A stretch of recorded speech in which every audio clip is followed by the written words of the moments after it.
সালাম আলাইকুম।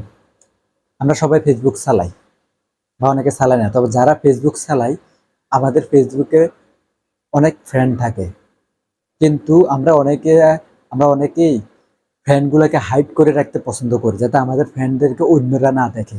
আমার কত হাজার ফ্রেন্ড আছে বা কতজন ফ্রেন্ড আছে, ওইটা যাতে অন্যরা না দেখে, আমরা এই কারণে এই ফ্রেন্ডদেরকে হাইড করে রাখতে খুব পছন্দ করি। আর কিভাবে এইভাবে ফ্রেন্ডদেরকে হাইড করে রাখবেন, এই সম্পূর্ণ প্রসেসটি আমি আপনাদেরকে আজকে দেখাই দেবো এই ভিডিওর মাধ্যমে। যদি যদি আপনারা এই ভিডিও দেখে উপকৃত হন, তাহলে অবশ্যই আমার চ্যানেলটি সাবস্ক্রাইব করে দিবেন এবং বেল আইকনটি বাজিয়ে দিবেন। পরবর্তী ভিডিও নোটিফিকেশন সবার আগে আপনার কাছে পৌঁছায় যাবে। আর অবশ্যই লাইক কমেন্ট শেয়ার করে দিবেন, যাতে আমরা পরবর্তী ভিডিও বানানোর জন্য উৎসাহ পাই।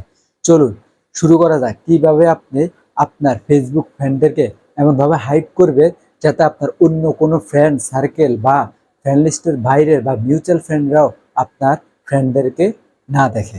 চলুন শুরু করা যাক। আপনি যদি চান আপনার ফেসবুক ফ্রেন্ডরা কারা কারা আছে অন্যরা যাতে না দেখুক, শুধু আপনিই দেখবেন, এই আপনার প্রোফাইলে ঢুকে যাতে অন্যরা আপনার ফেসবুক ফ্রেন্ডদেরকে না দেখে, তার জন্য আপনি কি করবেন? প্রথমে চলে যাবেন ফেসবুক অ্যাপ্লিকেশনে। ফেসবুক অ্যাপ্লিকেশনে যাওয়ার পরে এই যে উপরে দেখতে পাচ্ছেন থ্রি আইকন, এই থ্রি আইকনে ক্লিক করে দিবেন। এখানে ক্লিক করে দিবেন। এখানে ক্লিক করে দেওয়ার পরে এই যে এরপরে নিচে আসবেন। নিচে আসার পরে এই যে সেটিংস অ্যান্ড পাইরেসি, এই সেটিংস অ্যান্ড পাইরেসির মধ্যে ক্লিক করে দিবেন। সেটিংস অ্যান্ড পাইরেসির মধ্যে ক্লিক করে দেওয়ার পরে এই যে এখানে লেখা আছে সেটিংস, এই সেটিংসে ক্লিক করে দিবেন। সেটিংসে ক্লিক করে দেওয়ার পরে এরপরে পরের অপশন আসবে। পরের অপশন আসার পরে স্ক্রল করে নিচে যাবেন।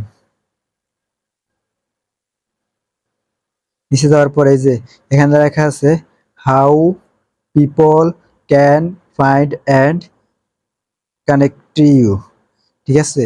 এই লেখাটার উপরে ক্লিক করে দিবেন। এই লেখাটার উপরে ক্লিক করে দেওয়ার পরে এই যে এখানে দেখতে পারতেছেন দ্বিতীয় how can see your friends leads, এই যে এখানে এখানে ক্লিক করে দিবেন। এখানে ক্লিক করে দেওয়ার পরে এখানে ক্লিক করে দেওয়ার পরে এরপরে এই যে ঠিক এই জায়গায় পাবলিক, এখানে এই জায়গায় ক্লিক করবেন। এই জায়গায় ক্লিক করে দেওয়ার পরে এই যে এখানে লেখা আছে পাবলিক, এখানে লেখা আছে পাবলিক ফ্রেন্ডস, ফ্রেন্ডস এক্সপোর্ট, এরপর হচ্ছে এরপরে হচ্ছে স্পেসিফিক ফ্রেন্ডস, এরপর হচ্ছে অনলি মি, ঠিক আছে? যারা নিজের ফ্রেন্ডদেরকে অন্যদের দেখাইতে চান না, শুধু একমাত্র নিজে দেখতে চান, তারা অনলি মি করে দিবেন। অনলি মি করে দেওয়ার পরে এই যে এখানে দেখতে পারতেছেন অনলি মি হয়ে গেছে। আপনার ফ্রেন্ডদেরকে কেউ আর প্রোফাইলে ঢুকলেও দেখবে না, কয়জন আছে বা আপনার ফ্রেন্ড কারা কারা আছে এগুলো আর কেউ দেখতে পাবে না। এভাবে আপনারা সেটিংসটা করে নেবেন, তখনই আপনাদের ফ্রেন্ডরা আর কেউ দেখতে পারবে না। ভিডিও ভালো লাগলে অবশ্যই চ্যানেলটি সাবস্ক্রাইব করে দিবেন, বেল আইকনটি বাজিয়ে দিবেন, পরবর্তী ভিডিওর নোটিফিকেশন আপনার কাছে পৌঁছায়া যাবে। আল্লাহ হাফেজ।